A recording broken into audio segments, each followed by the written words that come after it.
Eastern Conference Finals continue tonight on Thursday. Game 2 between the Pacers and Celtics. Game 1 was exciting. In fact, it was only the third time in the past 40 years that a Game 1 of the Conference Finals went to overtime. Boston got it done. Can they do it again tonight on Game 2 on Thursday? Or does Indiana sneak in? You know, the Celtics have lost back-to-back home Game 2 so far this postseason, and also last year in the Eastern Conference Finals. So is it a letdown spot or is it a focus spot?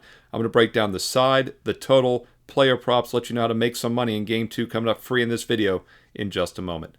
Hi, this is Steve Merril, WagerTalk.com, right back here on WagerTalk TV, and we're talking Game 2 of the Eastern Conference Finals tonight, 8 o'clock Eastern Thursday on ESPN once again. And what's interesting is that the line is now about a basket lower than Game 1. We saw the Celtics open as a 9.5-point favorite in Game 1, got bet up to 10, even 10.5 at the close. Then we saw a much lower opener for Game 2 here, just 8.5, and it's been bet up to -9 across the board as I check the WagerTalk live odds screen. The total is also about a basket higher, open 225, got bumped down a little bit to 224.5, and of course Game 1's total was right around, what was it, around the 223, as high as 223 at the close, a little bit lower during the week. So we did see an extremely high-scoring game even before the overtime, 234 points scored in regulation. And the pace was about where it should be. In fact, I run a couple different rescore models. A percentage-based one came out to 234. A pace possession one came out to 244. And using a playoff adjusted, which is a lower score and lower pace in the regular season numbers, came out to 228. So it was a legitimate high-scoring game, and both teams shot extremely well. Boston 48%, Indiana 53.5% from the field. Pacers 37% from three. Boston, though, just 33%. They did outscore them by 6, won by 5, but they hit a slightly below average from three-point range. And it's interesting because I talked about in the Game 1 preview how these were the two most efficient offenses in the playoffs, the two most efficient offenses during the regular season as well. And Boston, the best three-point shooting offense. Indiana, though, the best points in the paint offense. Well, what happened? Indiana outshot the Celtics from three, and the Celtics had a 20-point edge from the 20-shot attempt edge from the free throw line, and was plus 15 points from the free throw line, which is normally something you see from more of an interior team. So a little bit of a bizarro world. A big difference in the game, actually, something we don't talk a lot about, is turnovers. Indiana had a 21-14 turnover deficit, and on the season, the Pacers had done a pretty good job taking care of the ball. Despite being a high-octane, fast-paced offense, they averaged only 12 turnovers a game. League average is about 13. Boston only forces 11 per game. So Indiana, on the surface, should have only had about 10 to 11 turnovers. They had 21. That is something to keep an eye on here going forward in this series.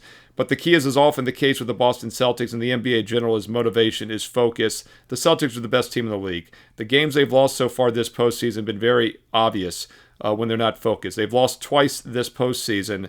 They've gone 9-2 straight up, and the two losses have come in Game 2 at home both rounds. In fact, going back to last year's Eastern Conference Finals, they lost Game 2 at home to Miami. So they've now lost 3 straight Game 2s. But wouldn't you know it, the media's talking about it now. The public is talking about it. By the way, I do see some public consensus on the Pacers. Ding, ding, red flag alert, public dog alert. Indiana looks like a little bit of a public play here. And the players in Boston are even talking about it. So yes, they won the game in overtime. They're not coming off a loss. But I do think it feels like a loss for Boston. And they've actually only covered once the last 5 games. Keep in mind, Cleveland snuck within those double-digit lines 3 straight games. In fact, the last 4 times Boston has failed to cover, they've been a double-digit favorite in the playoffs. The one time they covered in between is when they were laying just 8 against Cleveland, and they won by 13 about 2 weeks ago. This line is now discounted, but I think the situation is actually better for Boston, perhaps, if they come in focused here in Game 2. So how do we play that? Several different ways we can play it. First of all, I do think a Boston team total could be worth a looking over again. That cash for is obviously easily on Game 1 on Tuesday. So Boston team total over is definitely a recommendation over the 117. I do think it'll be a high-scoring game again, as these are the two best offensive teams in the league. Now, Indiana's team total also soared over. I thought they would regress after the NBA record 67% shooting in Game 7 against the Knicks on Sunday, but they came out hot and shot well once again, as I mentioned, 53.5% from the field. I think the regression from shooting perspective might actually very well happen here in Game 2. So Pacers team total under 108 would make sense for that reason. So once again, just like Game 1, Celtics team total over, Pacers team total under would be my recommendations. And as far as the player props, I do think we got to lean to some Pacer player props under as well. I'll get to those in a moment, but first let's look at the over-under. As I mentioned, my rescore came out to the 234 to 244 range, playoff adjusted 228. So yes, they have bumped this total about a basket higher up to 224.5, but it still might not be high enough. I think this is going to be a fast-paced series as they're the two best offenses in the NBA, but I do like the Pacer team total under. So that makes me a little wishy-washy on the total. I think playing the Pacer player props under could be your best option. So let's go down the list of the usual suspects here. First, let's dig into the box score from Game 1 the other night on Tuesday. You'll see Miles Turner had a big game, 23 points, 9 for 13 shooting, 3 for 4 from three-point range. I would look for him to perhaps regress a little bit. Now, I mentioned him in my Game 1 preview, and I mentioned he might actually have a good game just because Porzingis is still out, who's Boston's big man, and Boston is more of a perimeter team. So we'll keep an eye on it. We'll see what happens. He's held now 16 or more in 4 straight games. He is priced at 16.5. Miles Turner under 16.5 could be worth a look just because he pretty much played to perfection, 9 for 13 shooting in that game the other night on Tuesday. Pascal Siakam, keep in mind, he did not play in any of the 5 regular season meetings. Of course, there were 5 instead of 4 because the in-season tournament semifinal on December 4th was an extra game that wasn't originally scheduled. So they played 5 times. Porzingis missed a couple of them. Tatum missed one. The one game in which everybody played but Porzingis was that play-in game on December 4th. Of course, Siakam was not with them yet. Pacers did win that one by 12, and Boston won by 5 on January 30th when everybody played except Siakam, who was not traded yet from Toronto.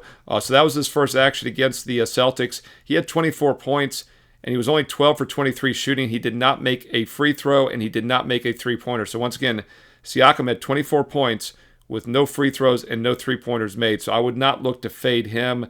He could very well have another big game. He's priced at 20.5. Not much data to work with. That was the only game with Indiana this year against Boston. But once again, Siakam would not be an underplay for me, so we'll pass on him. Nesmith, Aaron Nesmith had 6 for 12 shooting, got to 14 points, had 19 against the Knicks before that.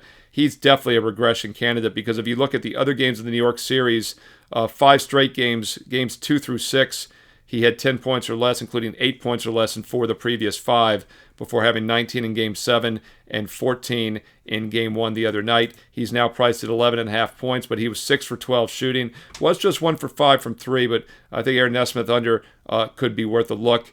Halliburton, another guy we talked a lot about in the video on Tuesday for Game 1. 25 points, 10 assists.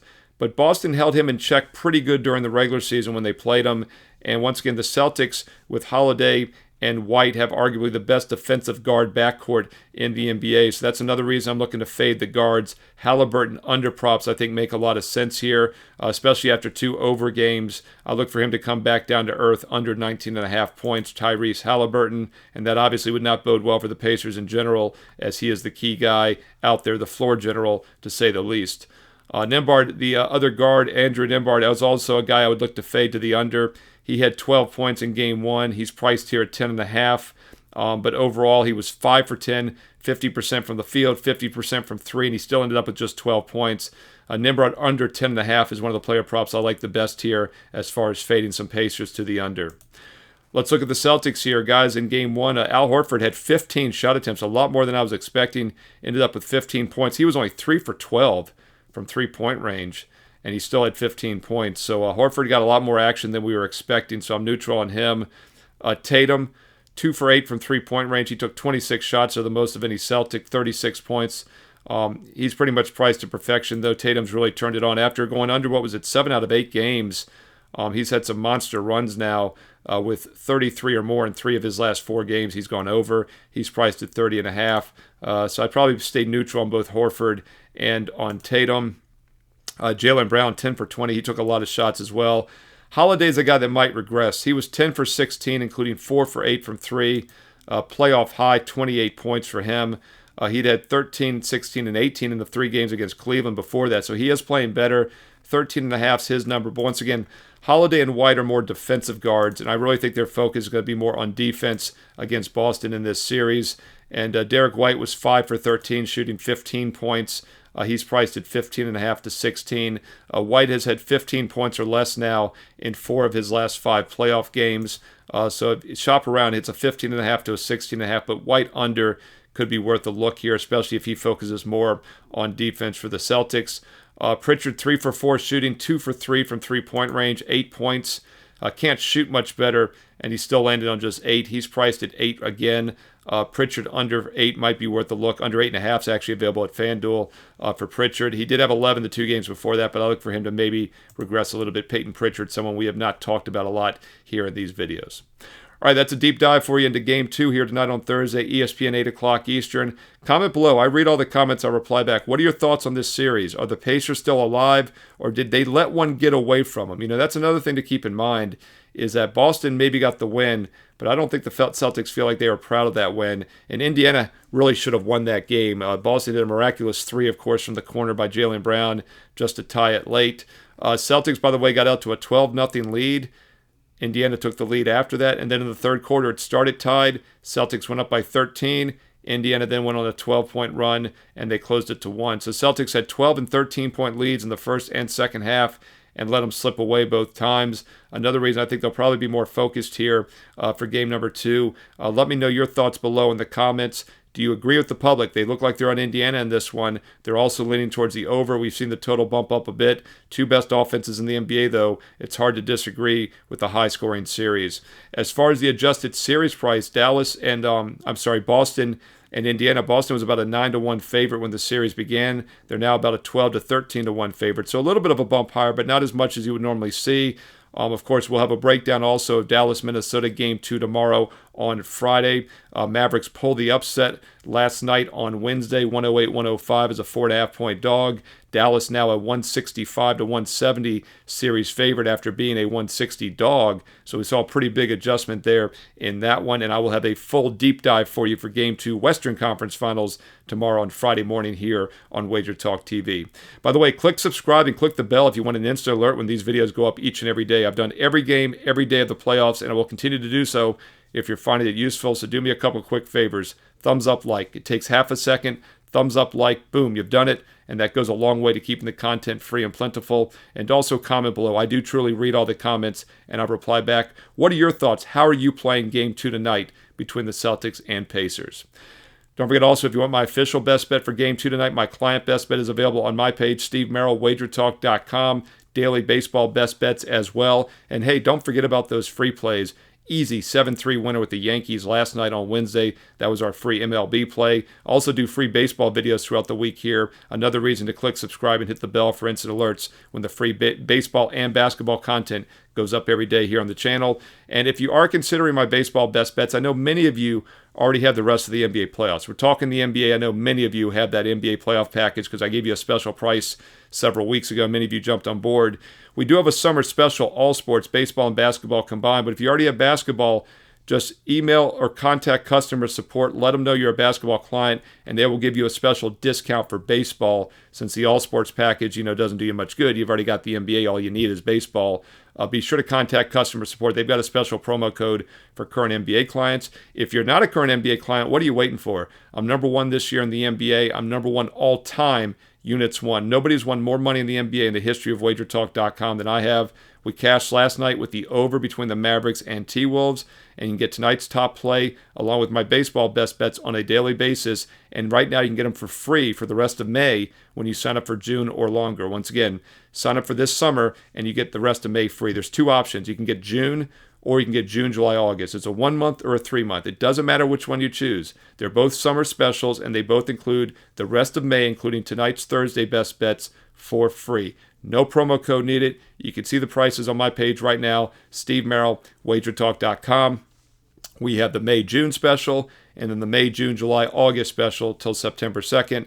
Either option, you sign up now for June or July, June, July, August, you get the rest of May for free. It's quite simple.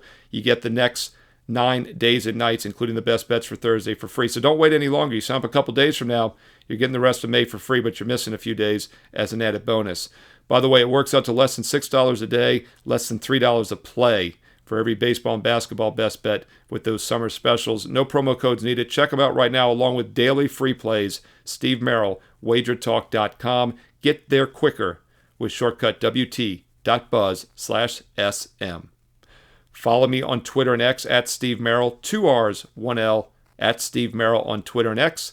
You can also follow me on Instagram along with Wager Talk on IG. And stay tuned right here to Wager Talk TV. Some great college. Nope, there's no college. Tricked you. Nope, there's no football. But there is baseball and basketball free videos each and every day here on the channel. Stay tuned. Some more great content. Comment below. Tongue twisters.